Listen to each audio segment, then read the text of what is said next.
하나님 말씀은 창세기 4장 6절에서 8절입니다.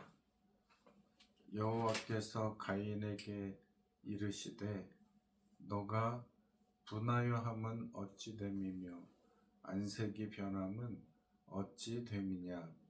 너가 선을 행하면 어찌 낯을 들지 못하겠느냐. 선을 행하지 아니하면 죄가 문에 엎드려 있느니라. 죄가 너를 원하나 너는 죄를 다스릴지니라. 가인이 그의 아우 아벨에게 말하고 그들이 들에 있을 때에 가인이 그의 아우 아벨을 쳐 죽이니라. 아멘. 가인과 아벨의 제사라는 제목으로 말씀 전합니다. 경주하는 말을 보셨습니까? 경주하는 말에는 귀마개가 아니라 눈마개, 옆을 보지 않고 앞만 보고 달려가라고 눈마개를 해놓습니다. 요즘과 같은 세상에서 우리가 살아갈 때에 정말 좌우 눈만 살짝 돌리는 것 같은데도 죄악이 너무나 많은 세상이 되었습니다. 예전에는 죄악이 그래도 음지에서 눈에 안 띄게 있었던 것 같은데 요즘은 너무나 죄를 질 일들이 많지 않아요? 그래서 눈 한 번 옆으로 돌리면 죄악에 빠지는 세상이 되어 있습니다. 우리의 영적인 눈마개를 하나님이 가려주셔서 주님만 쳐다보며 가는 복된 성도들 되시기를 바랍니다. 오늘 본문의 말씀은 가인과 아벨의 제사, 어떻게 죄를 이기며 살아가는지에 대한 말씀을 드리고자 합니다. 첫째, 우리는 죄를 다스려야 합니다. 이 본문 바로 앞절에 있는 3절에 보면 가인은 땅의 소산물을 가지고 제물을 하나님께 드립니다. 아벨도 양의 첫 새끼와 그리고 그 기름으로 여호와께 드렸더니 하나님께서 아벨의 예물을 받으시고 가인의 예물은 받지 않으셨습니다. 똑같이 받으시든지 똑같이 받지 않으시든지 했으면 관계 없었을 텐데 이 형 가인의 예물은 받지 않으시니까 이 가인의 감정이 상했습니다. 5절에 보면 가인이 몹시 분하여 안색이 변했다 라는 표현이 나옵니다. 그런데 이러한 하나님의 지적을 받으면 너의 예물은 받지 않았으니까 다음에 정성껏 예물을 드려라, 이런 지적을 받았으면 고쳤으면 될 일인데 요즘에 여러분들 아십니까? 유능한 사람일수록 재능을 더 업그레이드 하려고 돈을 싸가지고 다니면서 자기의 운동선수들은 교정을 받으려고 애를 써서 다음 연도에는 더 큰 재능으로 나아간다는 것을, 미국에서도 보면 워렌 버핏이라고 하는 사람과 점심을 먹으려고 줄을 섭니다. 몇십만 불씩 몇 억씩 되는 돈을 가지고 그 점심 한 끼 같이 먹자고 한 시간에 몇 억씩 하는 돈을 아낌없이 투자합니다. 내용이 무엇입니까? 주식하는 방법을 배워보려고. 그것이 효과가 있는지 해마다 시간마다 그 사람과 점심 식사하는데 몇십만 불 내는 것을 아까워하지 않습니다. 하물며 하나님께서 가인의 부족함을 지적하시면 내가 이것이 부족하구나, 고쳐야지. 다음에는 하나님이 받으시는 예물을 드리고 제사를 정성껏 드려야지 했으면 되는데, 회개하면 그냥 지나갈 일이 이렇게 일이 커져버리게 되었습니다. 6절에 여호와께서 가인에게 이르시되 너가 분하여 함은 어찌 됨이며 안색이 변함은 어찌 됨이냐 라고 말씀하시죠. 너가 만일 선을 행한다면 어찌 낯을 들지 못하겠느냐. 선을 행하지 아니하면 죄가 문에 엎드려 있느니라. 지금 가인은 위기 상황을 맞았습니다. 죄가 문에 엎드려서 가인을 노리고 있습니다. 왜냐하면 가인이 죄를 지었기 때문에. 죄를 하나님 앞에 회개하면 싹 없어지는데 가인은 감정이 상해서 얼굴이 울그락부르락 했습니다. 그것을 회개함으로 처리하고 비워냈으면 되는데 그것을 간직하고 있다가 죄가 문 앞에 엎드려서 그 틈을 파고들어 가인이 그 죄가 점점 심해지더니 그 죄악으로 동생을 쳐 죽이는 일이 생기게 되었다 하는 것입니다. 하나님이 말씀하십니다. 죄가 너를 원하나 너는 죄를 다스릴지니라. 우리가 죄를 다스리지 않으면 죄가 우리를 다스리는 일이 생기게 됩니다. 회개해야 됩니다. 회개합시다. 로마서 4장 7절에 불법이 사함을 받고 죄가 가리어짐을 받는 사람들은 복이 있고 주께서 그 죄를 인정하지 아니하실 사람은 복이 있도다 말씀하셨습니다. 우리가 죄를 고백하면 하나님은 우리의 죄를 기억하지 않으십니다.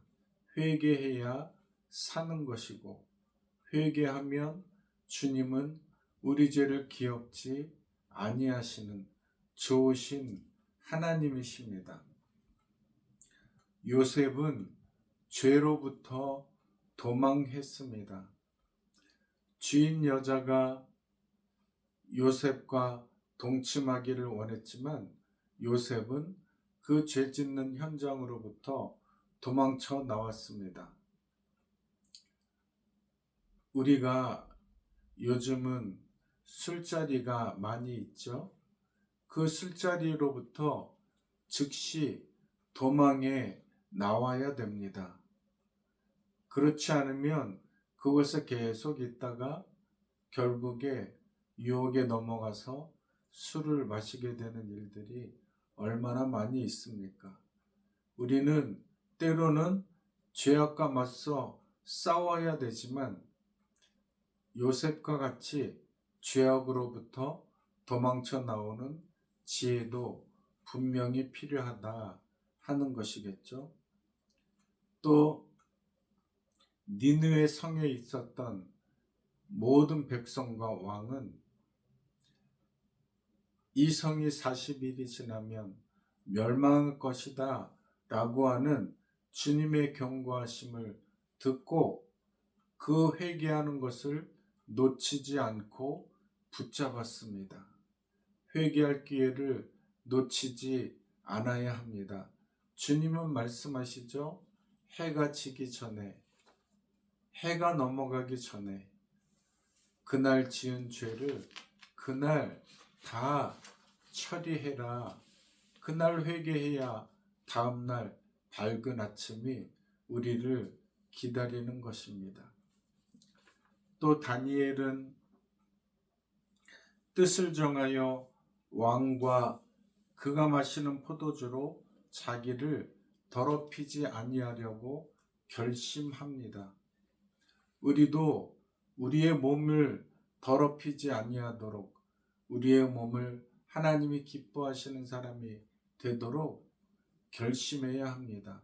그래야 죄가 문에 엎드려서 우리를 호시탐탐 노리지 못하게 막을 수가 있다 하는 것이죠. 죄를 다스리시는 주님께 회개하면 주님은 내가 죄를 다스릴 수 있도록 힘을 주십니다. 주님을 붙들으시기를 바랍니다. 빛 대신 주님께 나아가야 됩니다. 빛 대신 주님께 나아가면 온통 빛이신 주님이 나의 온 몸을 비춰주셔서 내 몸에 있는, 마음에 있는, 영에 있는 어두움이 사라지게 하시고 어두움이 없는 나를 통해 하나님의 크신 일을 맡겨주셔서 악한 마귀가, 죄가 나를 틈타지 못하게 하십니다. 죄가 나를 다스리지 못하게 하시고 내가 죄를 다스릴 수 있도록 만들어 주십니다.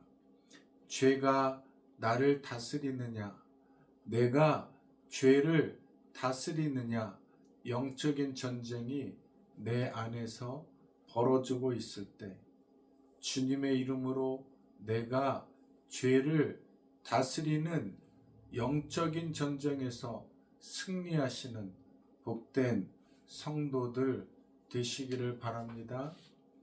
두 번째, 믿음으로 나아가야 됩니다. 하나님은 가인의 제사를 받지 않으셨습니다.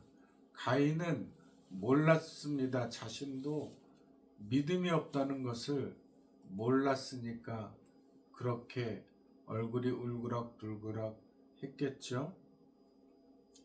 믿음이 없이는 하나님을 기쁘시게 할 수 없다. 히브리서 11장 6절에는 말씀하십니다. 아벨과 그의 제물은 받으셨습니다. 히브리서 11장 4절에 나오죠.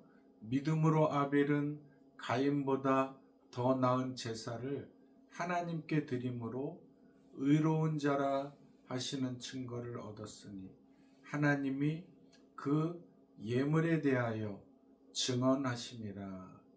그가 죽었으나 그 믿음으로써 지금도 말하느니라. 이 아벨의 제사를 미루어 볼 때 제사는, 예배는 믿음으로 하는 것이다 라는 것을 알 수 있습니다. 이 믿음이 중요합니다. 믿음은 하나님께 나아가는 것입니다. 말씀을 따라가는 것입니다. 때로는 이해 안 되는 일이 많이 있습니다. 얼마나 많이 있겠습니까? 그럼에도 불구하고 믿음으로 하나님께 말씀을 따라 나아가는 것이 믿음입니다. 때로는 하나님이 징계하셔도 우리는 믿음으로 주님께 나아가야 합니다. 사랑하는 자를 징계하시고 그 받아들이시는 아들마다 채찍질 하심이라 말씀하십니다. 우리는 주님의 자녀입니다. 사생자가 아닙니다. 아들이기 때문에 징계를 하시기도 합니다. 그럼에도 불구하고 우리는 믿음으로 주님께 나아가야 합니다. 또 믿음은 염려하지 않는 것입니다. 무서워하지 않는 것입니다. 의심하지 않는 것입니다. 마태복음 6장, 8장, 14장에 그렇게 말씀하고 계십니다. 우리가 여러 가지 시험을 당해도 인내로서 주님을 바라보고 기다리면 조금도 부족함이 없게 만들어 주십니다. 또 믿음은 악한 대적과 싸워서 이겨야 하는 것입니다. 하나님의 전신갑주를 입고 악한 마귀와 싸우는 것이 믿음입니다. 두려워하지 아니하고 맞서 싸우시기 바랍니다.